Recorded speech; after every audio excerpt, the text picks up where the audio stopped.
Isang pangako ang binitiwan ng mga miyembro ng media at mga vloggers sa katatapos lamang na Biodiversity Conservation Night. Ito ay ang pagtulong sa pangangalaga ng ating kalikasan sa pamamagitan ng pagbibigay ng mas malawak na impormasyon ukol dito. Narito ang ulat ni Ara Perez. Nagbigay ng kani-kanilang sa kalikasan ng mga kasapi ng media at mga vlogger sa kauna-unahang Biodiversity Conservation Night na ginanap sa lungsod, Quezon.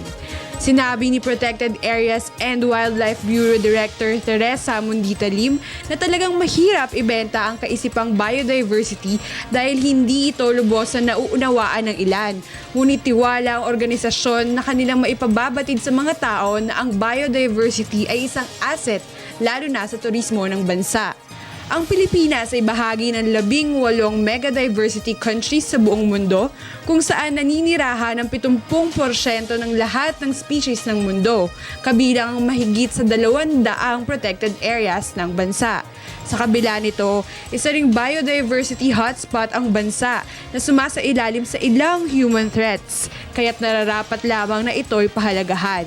Hinikayat ni Lim ang mga Pilipino na huwag maging virus, kundi maging gamot sa tila namamatay na biodiversity ng bansa.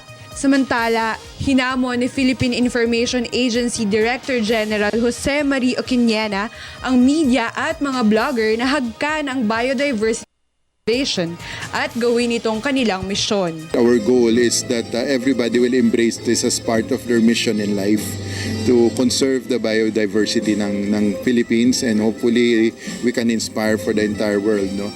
So what's next? Abangan nyo po. We will try to organize once a month na gathering so that people can give their suggestion what to do. At the same time, we can get stocks of what people have done in their own backyard in terms of conserving the biodiversity. And I appeal to all the media and to everybody, please, let's spread this urgent call. Inilunsad din ng 30 segundong hashtag What's Next PH campaign, tampok ang iba't ibang tourism spots ng bansa at ang iba't ibang species na siyang nangangalaga at nagbibigay buhay sa atin. Para sa Telebisyon ng Bayan, Ara Perez.